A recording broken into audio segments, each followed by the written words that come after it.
এটা অনেকেই একটু ভাবতেছে যে কোনটা নেওয়া যায়। একটা ওদের এডিশনাল স্কিল আছে ফেনোমেনাল পাসিং, মানে এটা পাসিংয়ের উপরে খুব ভালোই করবো। অ্যাক্সেলারেশন পাস, ভিশনারি পাস, ডিফেন্সটারদের ভিশনারি পাস অনেক সময় হেল্প করে। অনেকে আছে যে মিডফিল্ডার দিয়ে, মানে অনেক গেমে হয় কি মিডফিল্ডাররা সবসময় পাসিংই করতে পারে না, ডিফেন্ডার ওদের ব্লক করে দেয়।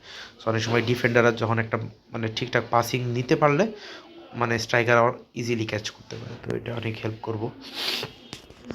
তবে কোনটা আসলে নেওয়ার মতো আমি যদি বলি, মার্কাস র্যাশফোর্ড যদি প্রলিফিক উইঙ্গার, মোটামুটি খারাপ হবে না। তবে আমার মনে হয় না প্রলিফিক উইঙ্গার আমরা যারা মোটামুটি যাদের কাছে মেসি টেসি আছে, এটা হলো লেফট উইংয়ে খেলবে। তো লেফট উইংয়ে বেশিরভাগই মোটামুটি অনেকে নেইমার খেলায়, অনেকে আর অনেক প্লেয়ার দিয়েই করে, অনেকে যে পাইরিস নিছিল। তো লেফট উইংয়ে আমার মনে হয় না খুব একটা ইম্প্যাক্টফুল করবে, কারণ বেশিরভাগই এইসব জায়গায় অন্যান্য প্লেয়ার পাইয়ে গেছে। অনেকে দেখি আমি ডেভিড ভিলারে খেলাই। সো যদি নিতে পারেন, যদি লালিগাতে কোনো না থাকে নিতে পারেন। তো আমি 3 নাম্বার প্রেফারেন্স রাখছি, বার্তা ব্যান হলো সেন্টার ব্যাক। এটা 102 পর্যন্ত যাবে, ক্ষেত্র বিশেষে 3-ও যাইতে পারে। তো অনেকে আছে যারা এখনও কোনো ভালো সেন্টার ব্যাক নাই, তারা নিতে পারেন। আমারও এটা নেওয়ার ইচ্ছা ছিল, তবে আমি আবার অন্য কিছু চিন্তা করলাম। কারণ যদি আমার বর্তমানে একটা সাবস্টিটিউট গোলকিপার দরকার ছিল, বিল্ড আপ 102 খারাপ হয়েছে না, বাস্তনিকে রিপ্লেস করে এখানে বসাইতে পারতাম। তবে একটু অন্যভাবে চিন্তা করলাম। আমার ইতালিয়ান যে লিগগুলো বেশি আসে, তো ইতালিয়ান লিগে আমার একটা মিডফিল্ডার দরকার। আমার মিডফিল্ডারগুলো খুব উইক বলতে পারেন, 98 98 তিনটাই। সো আমার একটা ভালো মিডফিল্ডার প্রয়োজন ইতালিয়ান লিগে। আর ডি ব্রুইনার এমনি অনেকগুলো কার্ড আছে, এটা নিয়ে একটু টেনশনে, তবে আমি ডি ব্রুইনাকেই নিব। তো অনেকে সবাই দেখছি ডি ব্রুইনে নিতেছে, সো ডি ব্রুইনাকে যদি নেই একটু স্কেপটিক্যাল লাগতেছে।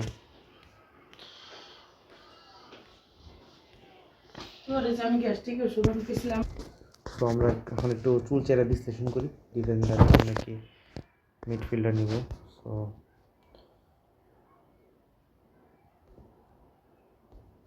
ক্রিয়েটিভ প্লে মেকার কার্ড, পাসিংয়ে এবিলিটি খুব ভালো কার্ড আছে। সো স্পিড অ্যাক্সেলারেশন মোটামুটি কিং পাওয়ার আছে, জাম্পিং না হলেও চলো, ফিজিক্যাল কন্ট্যাক্ট খারাপ না, ব্যালেন্স, স্ট্যামিনা, যে এই তিনটা লাস্টের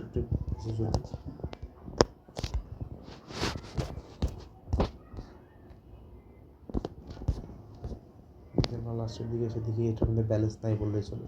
মানে সবসময় বল যাদের ব্যালেন্স কম থাকে, আমি খেয়াল করছি আমার গেম প্লেতে যে ব্যালেন্স থাকলে বলটা মানে করতে পারে না। তো ডিফেন্ডারদের ক্ষেত্রে তো ফিজিক্যাল কন্ট্যাক্ট অনেক ভালো, স্ট্যামিনাও বেশি, আর ব্যালেন্সটা প্রয়োজন।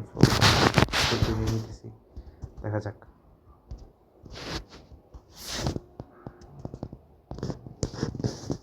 আমি সাউন্ড অফ করে রাখছি, সাউন্ড আসতেছে না কোনো কারণে। যাক, নিলাম। দেখি এখানে একটা টিম একটু বসাই কেমন কত দূর যায়। সো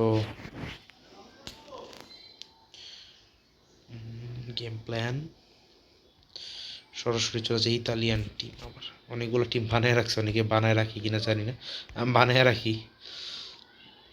এই যে হয়তো আমার ইতালিয়ান মিডফিল্ডারদের বড্ড অভাব। সো ডেব্রিন একটা আছে দেখতেছেন, তো লেটস সি কি আসে, কত দূর আসে। ওই যেমন মাগনা ডিফেন্ডার। এবার মিডফিল্ডার একটু দেখি, লেভেল ট্রেনিং। অনেকে হিংসা করতে পারেন আমার এতগুলো টোকেন দেখে, তো হিংসা করার কিছু নাই, জমাইছি অনেক দিন ধরে। প্লেয়ার খুব একটা আপডেট করি না, মোটামুটি প্লেয়ার হয়ে গেলে পরে আপডেট করার হয় না, প্রয়োজন পড়ে না।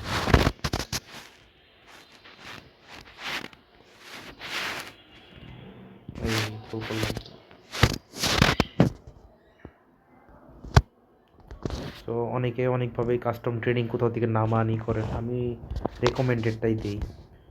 তো তারপর যদি আমি সার্ভিস আমার মনের মতো না পাই, তখন একটু চেঞ্জ করে নিই, তবে বেশিরভাগ আমার নিজের ইয়েটাই দিই। তো দেখি কত দূর আসে এটা।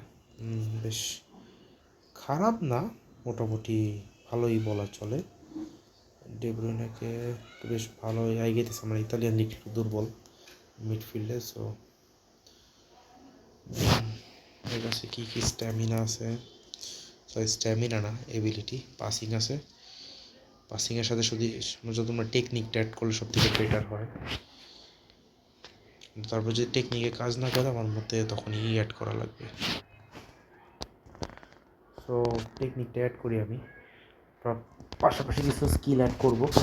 তো অনেকে বলতে পারে যে আমি একটা কমিউনিটি পোস্ট করছি, দেখে নিতে পারেন যদি কারোর কাছে না থাকে, যে কীভাবে অনেক কাছে কাস্টম চায়। তো আমার কাছে একটা কাস্টম আমি দিচ্ছি 3টার জন্য, যেটা আপনাদের প্রয়োজন নিয়ে নিতে পারেন।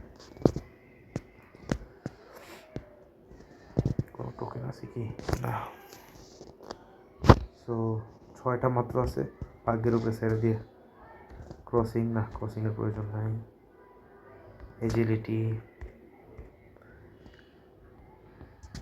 অফেন্স ক্রিয়েটর,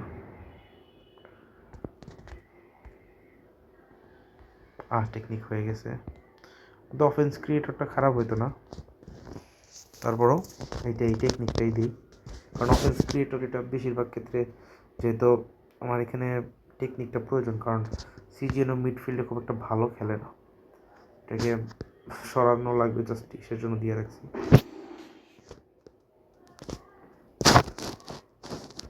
কিছু এবিলিটি অ্যাড করা যাক, বেশ ভালো স্কিলগুলো আছে। Fighting spirit, one touch pass আছে সম্ভবত এটা। লং থ্রো লাগে অনেক সময়। এরিয়াল সুপিরিয়রিটি, ড্রিবলিংয়ের কাজে রাখবো। লং থ্রো থেকে এরিয়াল সুপিরিয়রিটি খুব একটা প্রয়োজন হবে না, কারণ এরিয়ালের জন্য আমি ওইভাবে খেলাইতেছি না।